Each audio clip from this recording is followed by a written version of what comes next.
Squad, how are you guys doing today? Welcome back to my channel for another video. Today is kind of a different day.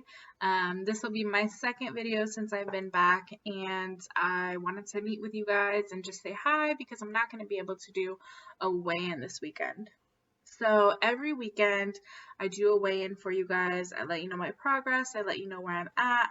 But this weekend I actually have my residency that I have to attend.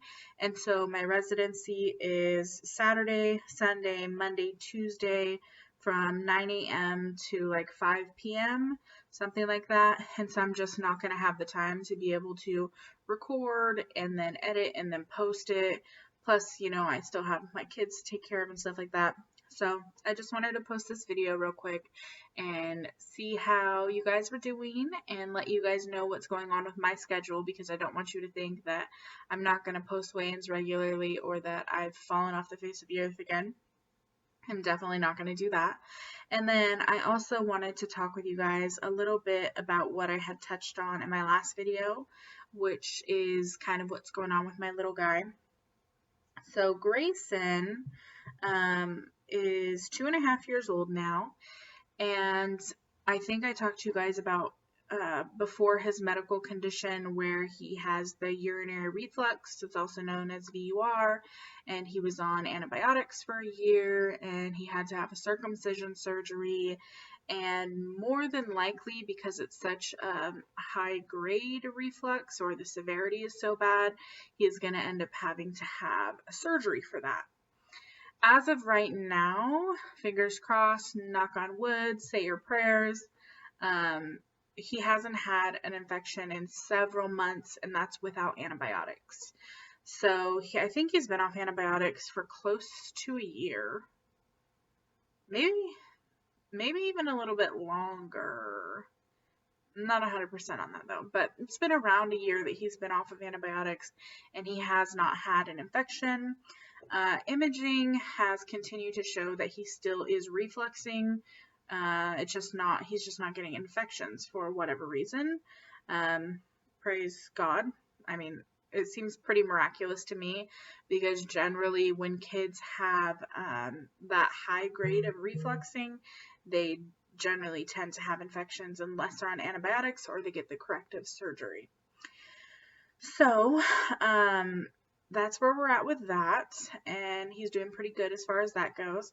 The other issues that have popped up that have kind of consumed some of my time, some of them have been addressed and some of them, well, addressed to a certain extent, and then one of the other ones, we are waiting on a referral. The referrals were kind of put off because of COVID-19 and not wanting to have to go into the hospitals and things unless it was like dire emergency. So let's get started with that one, because that one's a little bit shorter of an explanation. On Grayson's last birthday, which was this last December 18th, we went to his first doctor's appointment in Mississippi. It was just basically a child well check, make sure that he has his vaccinations, those kinds of things. Vaccines are another topic. Don't shame me for vaccinating my kid. I won't shame you for not. So anyways, we went to this appointment, and when we were in the appointment room, Grayson's hyper. He has a lot of energy. He's running around, and he runs out in the hallway. I go and grab him. I bring him back, and I'm like, hey, look, we're in the doctor's office, kid. You can't be running around like that. These floors are concrete. Like, it's dangerous. You know, he's 2. He doesn't listen. So he basically gives me the finger and tries to bolt out the door again. Sorry about my desk. But he tries to bolt out the door again, and I run after him. And as I'm running towards him, he just, I don't know how it even happened, but he just slipped, and his feet slipped out from under him, and he went straight back on like the back of his head, just flat. And when that happened, he screamed crying, like a lot of kids do. And I picked him up, and I was like trying to comfort him. But you know how when kids cry really hard, they cry and then they do like this big exhale, and then it takes them a second to like start breathing again? Well, he did that, but then he wasn't breathing back in. So he exhaled, and I was like trying to comfort him, and I was like, okay, like you're okay, breathe, breathe, and he just wasn't breathing. So I looked at him, and he, like, his lips kind of looked blue, and then his whole body stiffened, and his back arched, and his eyes rolled up in his head. And I could talk about it now, but at the time I was a freaking disaster. I was like screaming for the doctors, and I opened the door, and I was like trying to hold him while his body was like kind of contorting. Um, and the doctor came in and checked him out, and they called the ambulance to come get him to take him to the hospital, Le Children's Hospital. And that's actually in Memphis, Tennessee. And I'm like sobbing and freaking out, and called my mother-in-law because I couldn't get a hold of his dad, and had her meet me at the hospital. But what they thought happened is it looked like a seizure. And afterwards, he was very, very tired, wanted to go down for a nap, but I wasn't sure if that was because of what happened or if it was just because it was his nap time, because I think his appointment was at like 11, and he usually goes down for a nap around 12:30, and then we got in the ambulance. He was riding in the ambulance, he fell asleep, and then he slept for quite a while. Even once we got to the hospital, he kind of slept for a while. And then at the hospital, they did a CT scan to make sure, there was no brain bleed or anything like that, any damage. And there wasn't. He was fine. And then the doctor had mentioned to me, well, maybe it's just something called breath holding spells. And I did a lot of looking up of breath holding spells and research on them to kind of see what they were. And essentially, it's a lot like what I just described. Like, the kid will get really, really upset, so upset that they exhale really hard, and then they just don't inhale quick enough. So they exhale really hard, they have no oxygen, and then their body kind of stiffens. It almost looks like a version of a seizure. And then when they breathe back in, they're fine, and within a few minutes, they're back to their normal selves. So the doctor at the hospital told me that, and I thought, okay, well, that's not as big of a deal. What she said to look out for was basically when he gets really worked up, or if he hurts himself, this could happen. Watch out for it. If you notice it happening frequently, talk to your doctor about it. Talk to them about ways to manage it, those types of things. So we went home. Everything seemed to be fine. There were plenty of times where he got super upset, like not hurt, but like he just got mad about something and would do that big exhale cry, but he would breathe again and it wouldn't be a problem. Like, he didn't have that same episode like he had at the doctor's office. So fast forward, like, I don't know, maybe 2 or 3 months after that, and he was taking a shower, and his dad and him got out of the shower, and he was trying to dry him off and dry himself off, and then Grayson booked it into the bathroom. It's tile floor, and the same exact thing happened. His feet slipped out from under him. He hit the back of his head, just flat on the back of his head, and it was the same thing. He exhaled really hard. His body stiffened. It almost looked like a little bit of a seizure, and yeah. I guess this ended up being longer than I expected it to be, this explanation. So it happened again. We called his doctor. His doctor said if it happens more frequently or, differently, like it's not that same type of hit to the head or injury that causes it, to call her back. But as of right now, she just wants to put in a referral to neurology to kind of see what's going on. So at this point, I still don't know if it's like a neurological thing or seizures, or if it's just a breath holding spell. The whole situation's kind of confusing to me. The second time that he had it, he wasn't lethargic afterwards. He didn't need a nap. It took him a few minutes to calm down, and then he was just his normal self running around. So that kind of makes me think it's probably just a breath holding spell, but his doctor doesn't want to take any chances, neither do we. So hopefully we'll be getting that referral soon. So part 1 of things that are going on with my little one. Part 2 is his development. So ever since he was really little, his development seemed really, really normal. I wasn't really concerned about anything. He babbled, he said dada, he started crawling and walking pretty much on time. Like, there's a spectrum, but I mean, I think he walked a little bit early. He was walking at like 10 months, and he was crawling at like 5 months or something like that. yeah, so his development seemed pretty normal. And then as he got older, I started really noticing some sensory stuff going on. So, and I still to this day don't know, and I don't have any answers as to whether it has to do with any type of neurological disorder or if it's just a personality quirk. So, sensory things that he would do, like when he was really little, he would not fall asleep unless there was a blanket over his face. So, I would literally have to put a blanket over his face, let him fall asleep, and then once he was asleep, I could move it. Because obviously, you can't just let your infant sleep with a blanket over its head. So, there was that. He had a lot of like touch sensory stuff. Like he always wanted to rub somebody's fingers, and this was when he got a little bit older, but he would always want to rub somebody's fingers or have somebody hold his feet or rub his leg. And it wasn't like the normal, like, oh yeah, just comfort me, I like this. It was like, if you don't do it, I'm going to be mad and I'm going to keep forcing your hand back to do this over and over again. So I did notice little things like that, but without anything else popping up, I just didn't think a whole lot of it. So fast forward to about 2 years old, we got to Mississippi from Oregon just before he turned 2. We got here at the end of October, and then he turned 2 December 18th. And when we got here, his cousin lives here, and they are the same age. They're 3 days apart. I mean, technically, they're like a month apart because he was born premature, but if we're just going based on his birthday, then they're 3 days apart. I noticed that she was doing a lot more talking and verbalizing and just things of that nature than Grayson was.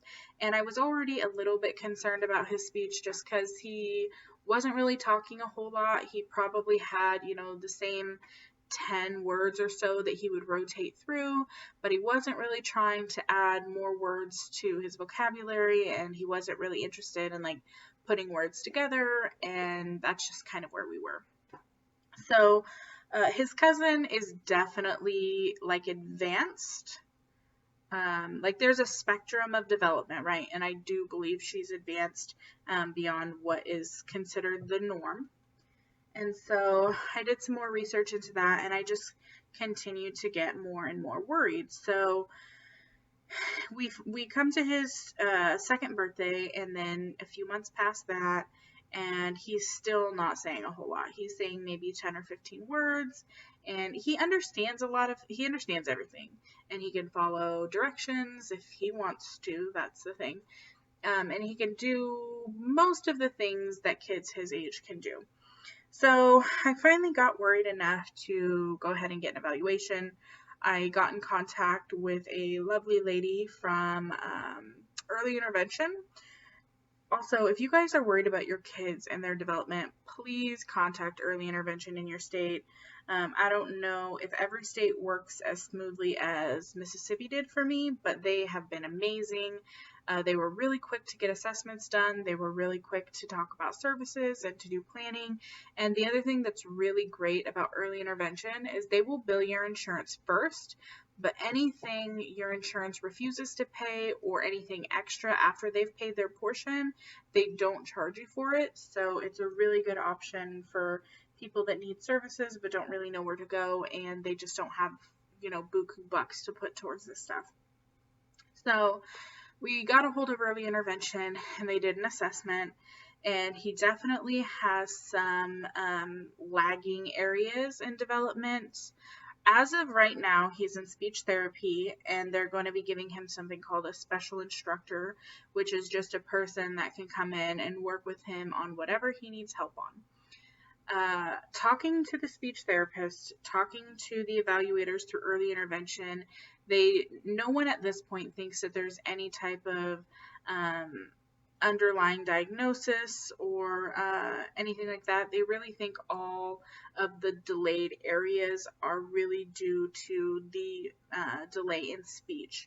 And there are different areas of speech, so there can be delays in all different areas and each different area of speech.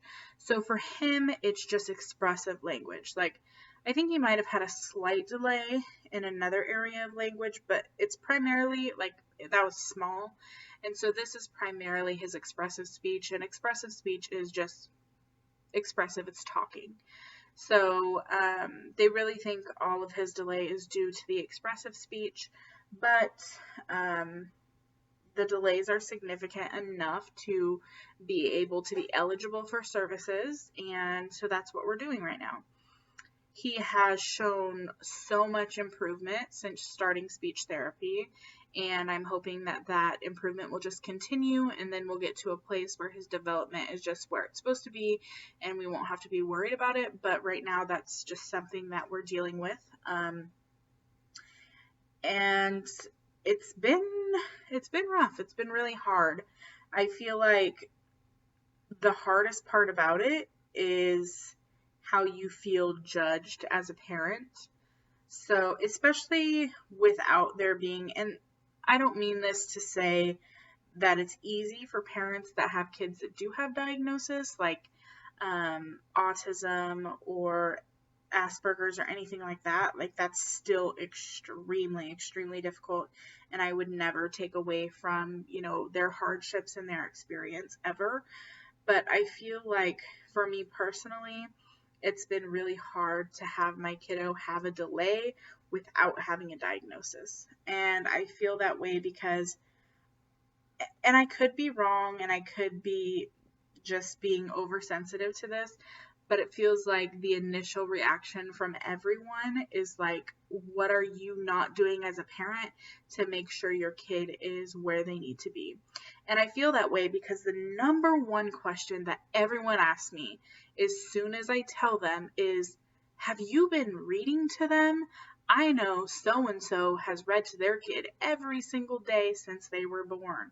And I know so-and-so that does this with their kid. And I know so-and-so that does that with their kid. And it feels very much like it's your fault.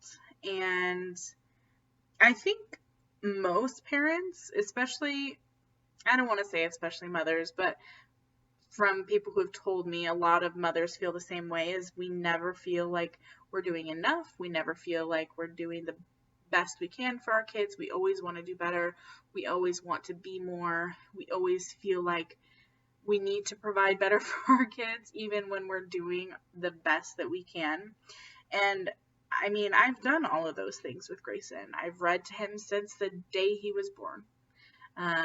Sometimes it's kid books, and sometimes when he was really little and he didn't have such a small attention span because he would just lay there, sometimes it would be my school books, like my psychology books. And we would read and we would play, and he got plenty of tummy time, and we went outside and we did puzzles and we did blocks and we colored and just everything that you can think of that you do with your baby. We did all of those things, and we did them regularly. And so when the first question that everyone in my personal life asks me is, did you do this with him? Are you doing this with him? It's just like, yeah. And it's not my fault that he has a speech delay. Like, I've done everything that I can. Not to say that it could never be a parent's fault. Like, if all you do is plop your kid in front of a TV and you don't spend time with them and you don't, you know, read to them and you don't interact with them and you don't engage with them, obviously then it's your fault. But I don't know. I guess I should probably end that rant, but that's just kind of how I felt. And before anybody on here, you know, posts the questions, have you been reading to your son? It's so important to read to them. How much time on electronics do you give them? I just want you guys to know that he, for the most part, it gets read to every single day, multiple books.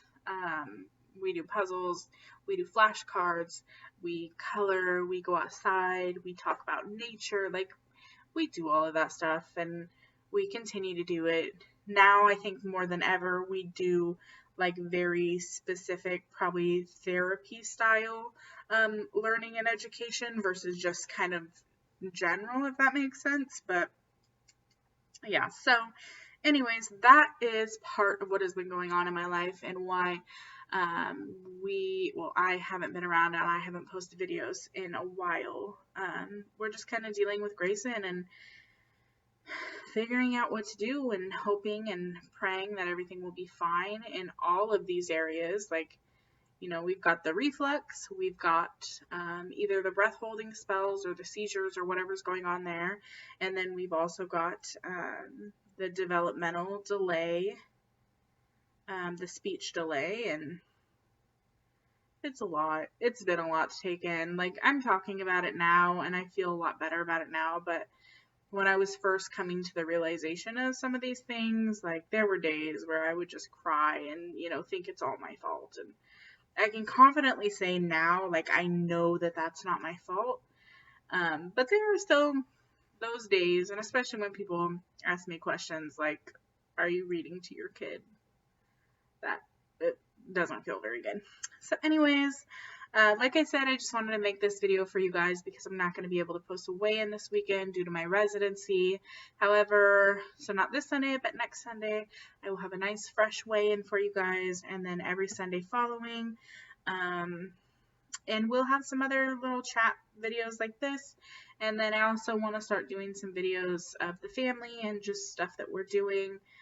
It's been relatively boring because, COVID-19, but our state is pretty much open, and that doesn't mean I want to go to a bounce, get air place and have 5,000 people running around us, but I definitely will be going out, to the parks, hiking, safari, stuff that we can keep a pretty good distance from people, and I want to record that for you guys, and yeah.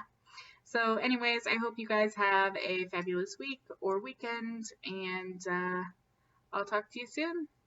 Make sure to click that like button if you like the video. Go ahead and subscribe. If you're new to my channel, welcome. If you've been here forever, like always, thanks so much, and I'll talk to you guys soon. Bye.